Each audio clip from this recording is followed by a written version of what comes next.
Kama mkitaka kutimua kwa msimamo, timueni leo leo. Kwenye mambo ya msingi lazima uwe na msimamo.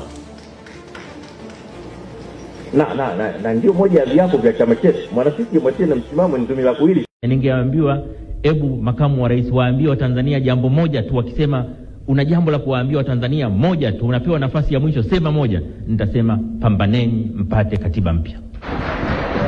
Pambaneni mpate katiba ambayo ina makubaliano ya wadau wote. Katiba yenye mwafaka katika taifa. Katiba itakayotupeleka mbele miaka 50 inayokuja. Tusisubiri aje rais ambaye hataki katiba mpya. Katiba iliyoko sasa rais binafsi ataitaka tu kwa sababu inampa nguvu zisizo na maana. Mheshimiwa Rais hakuishia hapo. Ameenda safari kuwakilisha taifa letu kwenye safari muhimu sana ya kikazi nchini Urusi, na mamlaka ya urais nayo atanikabidhi.